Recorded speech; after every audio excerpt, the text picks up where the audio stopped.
رفافس اور امام احمد رضا فاضل بریلوی، یعنی سیدنا اعلی حضرت رضی اللہ تعالی عنہ نے روافظ کا رد کس طرح سے فرمایا اور ان کے عقائد و نظریات کی بیخ کنی کس انداز میں فرمائی، اور ان کے حوالے سے کتاب و سنت کی روشنی میں کیا تفصیلات امت کو عطا فرمائی۔ یہ موضوع بہت ہی وسیع ہے۔ آپ تاریخ اسلام کا مطالعہ کریں تو آپ کو بہت ساری سچائیاں پڑھنے کو ملیں گی۔ جب رسول پاک صلی اللہ علیہ وسلم نے کلمہ توحید کی دعوت مشرکین مکہ کو دی، کفار و مشرکین کے سامنے جب میرے آقا صلی اللہ علیہ وسلم نے حق کا پیغام پہنچایا تو اس پیغام حق کی مخالفت کرنے والوں میں دو طرح کے لوگ تھے، ایک وہ جنہیں کفار و مشرکین کہا جاتا ہے، اور دوسرے وہ لوگ جنہیں منافقین کہا جاتا ہے، اور تیسرا طبقہ وہ تھا جو اندر اور باہر ہر اعتبار سے صاحب ایمان، جنہیں ہم اور آپ مخلص صحابی کہتے ہیں۔ اسلام کا کام بہت تیزی سے جب بڑھنے لگا تو اسلام دشمن طاقتوں نے اس پر بند باندھنے کی ناپاک کوشش شروع کر دی۔ سب سے زیادہ جس قوم نے، جس طبقے نے مخالفت کی، قرآن کریم نے اس طبقے کی نشاندہی فرمائی۔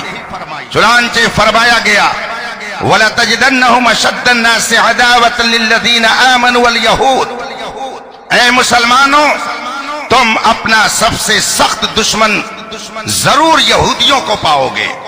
دنیا کی سب سے دشمن قوم اہل ایمان کے لیے قرآن کریم کے بیان کے مطابق قوم یہود ہے۔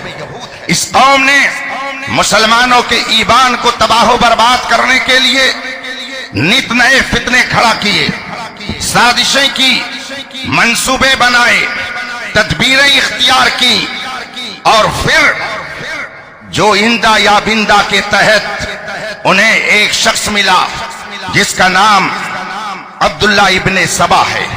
یہ یمن کا رہنے والا تھا۔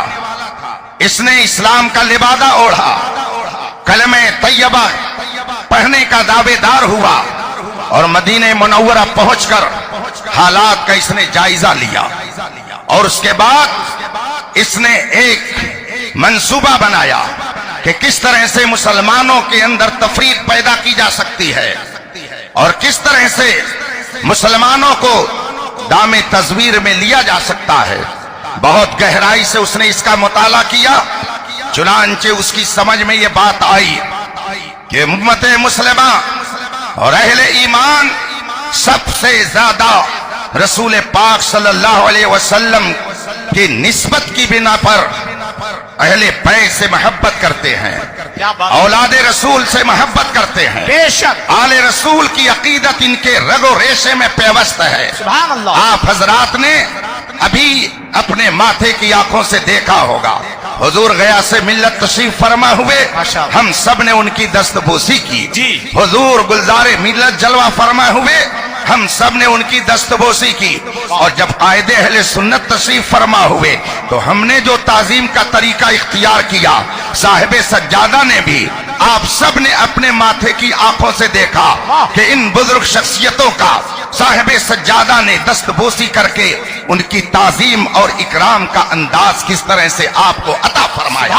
یہ امام احمد رضا کی تعلیم کا اثر ہے۔ امام احمد رضا فرماتے ہیں کیسے آقاؤں کا بندہ ہوں رضا، بول بالے میرے سرکاروں کے۔ سبحان اللہ۔ عبداللہ ابن سبا یہودی نے یہ دیکھا کہ امت مسلمہ سب سے زیادہ اگر محبت کرتی ہے تو نسبت رسول پاک کی بنیاد پر اہل بیت سے، لہذا اب اس نے یہ منصوبہ بنایا کہ صحابہ کی عظمت کو تار تار کیا جائے۔ جب ان کی عظمت لوگوں کے دلوں سے نکل جائے گی تو پھر قرآن اور حدیث کا سارا دفتر غیر معتبر ہو جائے گا۔ آپ کو میں ایک نقطے کی طرف لے جانا چاہتا ہوں، وقت نہیں ہے ورنہ میں تفصیل سے اس موضوع پر گفتگو کرتا۔ حضرت جبریل علیہ الصلوۃ والتسلیم قرآن کی آیت کریمہ لے کر آتے، کلام الہی رسول پاک کے پاس لے کر کے آتے، اور رسول پاک اپنی زبان سے اسے ادا فرماتے۔ حضرت جبریل علیہ السلام نے جو کلام رسول پاک کو پیش کیا، رسول پاک نے اسے اپنی زبان سے ادا کیا۔ یہ علماء جو دن رات پڑھنے پڑھانے میں مصروف رہتے، ان سے پوچھئے، اور اس وقت بڑی بڑی شخصیتیں تشریف فرما ہیں، آپ ان سے معلوم کیجئے کہ جس طرح سے رسول پاک نے اپنی زبان مبارک سے کلام الہی یعنی قرآن کریم کی تلاوت فرمائی، بالکل اسی طرح سے رسول پاک نے اپنی زبان مبارک سے جو دیگر باتیں ارشاد فرمائیں، جنہیں ہم اور آپ حدیث کہتے ہیں، تو قرآن بھی رسول پاک کی زبان سے نکلا ہوا کلام، حدیث بھی، سنت بھی رسول پاک کی زبان مبارک سے نکلا ہوا کلام ہے، دونوں نبی کی زبان سے نکلا ہوا کلام۔ کیسے آپ نے جانا کہ قرآن یہ ہے، اور کیسے آپ نے جانا حدیث یہ ہے، جب ایک ہی ذات کی زبان مبارک سے دونوں باتیں نکل رہی ہیں؟ کیسے آپ نے سمجھا یہ قرآن ہے، کیسے آپ نے سمجھا یہ حدیث ہے؟ یہ فرق آپ کو کس نے بتایا؟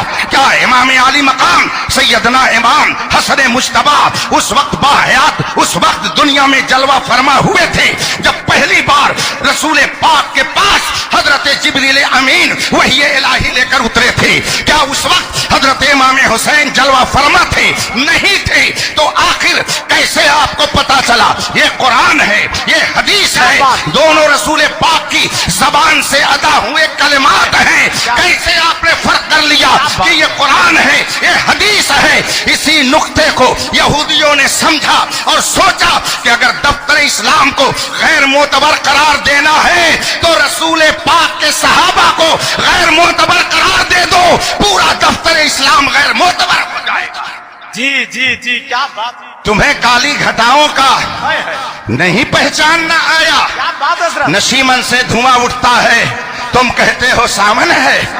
محبت علی کا جھوٹا دعویٰ کرنے والے، تم کو تو ابھی یہی نہیں پتا ہے کہ علی کو زبر پڑھا جائے گا، پڑھا جائے گا۔ تم کو تو ابھی یہی نہیں خبر ہے کہ علیون کہا جائے گا یا علیین کہا جائے گا۔ کس منہ سے تو محبت علی کا دعویٰ کرتا ہے؟ اس کا مطلب ہے کہ تو اس دعوے میں جھوٹا ہے۔ اگر تیرے دل میں اہل بیت کی، مولا کائنات کی سچی محبت ہوتی تو کم از کم اپنے محبوب کو کیسے پکارا جاتا ہے اس کا تو علم ہوتا۔ سبحان اللہ سبحان اللہ، نعرہ تکبیر، نعرہ رسالت، مسلک اعلی حضرت عرس رضوی۔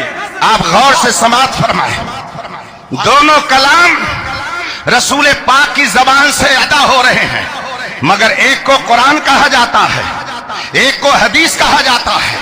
یہ فرق کس نے بتایا؟ کیسے آپ نے سمجھا یہ قرآن ہے اور یہ حدیث ہے؟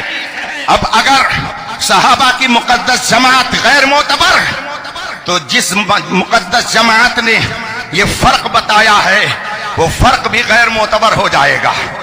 کہیں پہ نظر ہے، کہیں پہ نشانہ، آپ اس کو سمجھنے کی کوشش کیجئے۔ آج صحابہ کی عظمت سے جو کھلواڑ کیا جا رہا ہے یہ یہود و نصارہ کی سازشوں کا نتیجہ ہے، ورنہ کیا وجہ ہے؟ احادیث مصطفیٰ ہماری نگاہوں کے سامنے ہیں۔ حضرت سیدنا عبداللہ ابن عباس رضی اللہ تعالی عنہما، یہ کون ہے؟ رسول پاک کے چچا حضرت عباس رضی اللہ تعالی عنہ کے شہزادے ہیں، حضرت عبداللہ رضی اللہ تعالی عنہ۔ ان سے روایت ہے، وہ فرماتے ہیں کہ ایک دن رسول پاک صلی اللہ علیہ وسلم کے دربار میں میں حاضر تھا، سامنے حضرت ابو بکر تھے، وہیں پر حضرت عمر تھے، بغل میں حضرت عثمان غنی تھے، اور بغل میں حضرت امیر معاویہ تھے۔ یہ شخصیتیں تشریف فرما تھی۔ حضرت عبداللہ ابن عباس رضی اللہ تعالی عنہما فرماتے ہیں یہ شخصیتیں تشریف فرما تھی، اتنے میں حضرت مولا کائنات علی مرتضی رضی اللہ تعالیٰ عنہ تشریف لاتے ہیں، اور جب حضرت علی رضی اللہ تعالیٰ عنہ تشریف فرما ہوئے، رسول پاک نے حضرت معاویہ سے ارشاد فرمایا، اے معاویہ اتحب علیا، کیا تم علی سے محبت کرتے ہو؟ یہ کس سے سوال کیا؟ حضرت امیر معاویہ سے، حضرت ابوبکر صدیق سے نہیں، عمر فاروق اعظم سے نہیں، حضرت عثمان غنی سے نہیں، یہ سوال کیا تو حضرت امیر معاویہ سے۔ رسول پاک نے فرمایا، اے معاویہ اتحب علیا، کیا تم علی سے محبت کرتے ہو؟ حضرت امیر معاویہ عرض کرتے، یا رسول اللہ نعم، میں ہاں حضرت علی سے محبت کرتا ہوں۔ اتنا جو عرض کی، رسول پاک نے ارشاد فرمایا، اللہ کے رسول ارشاد فرماتے ہیں کہ تم دونوں کے درمیان کچھ ہوگا، کچھ ہوگا۔ اللہ اکبر۔ حنینتن کا کلمہ آیا ہے حدیث میں، میں اپنی دیہاتی زبان میں کہہ سکتا ہوں کہ رسول پاک نے فرمایا کہ تمہارے درمیان کچھ تو میں ہو جائے گی، تمہارے درمیان کچھ ٹن پھن ہو جائے گا، تمہارے درمیان کچھ ہوگا۔ حضرت امیر معاویہ نے جب یہ رسول پاک سے سنا تو عرض کرتے، یا رسول اللہ پھر اس کے بعد کیا ہوگا؟ اگر ہمارے اور ان کے درمیان کچھ ہو گیا اس کے بعد کیا ہوگا؟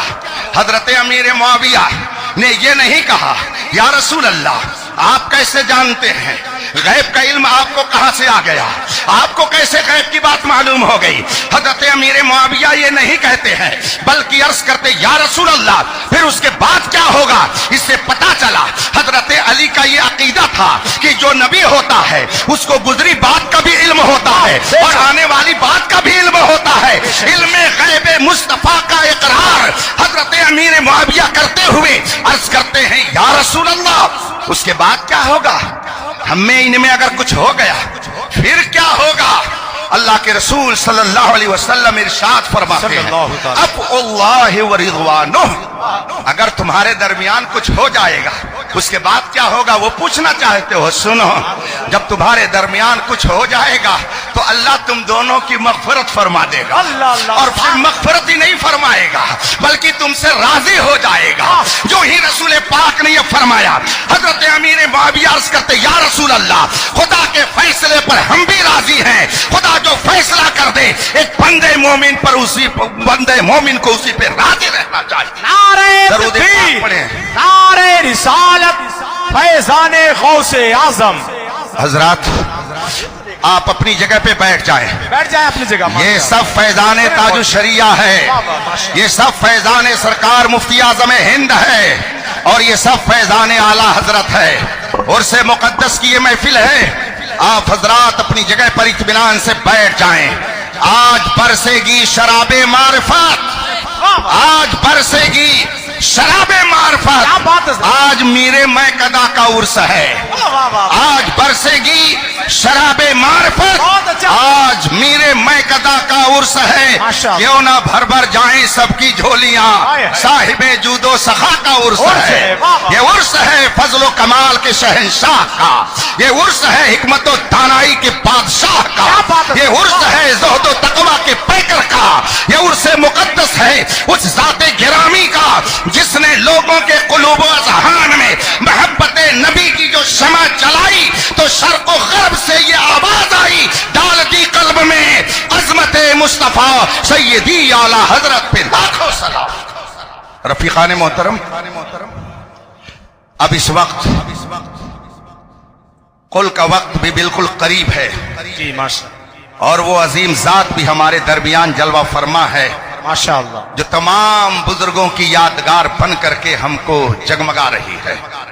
حضور محدث کبیر کی تشریف آوری ہو چکی، یہ مشائخ اہل سنت، ان کے جلووں کو دیکھ کر کے اپنے ایمان میں تازگی پیدا کیجئے، اور کبھی بھی صحابہ کی گستاخی کے جراثیم اپنے اندر مت لانے دیجئے گا، مت آنے دیجئے گا۔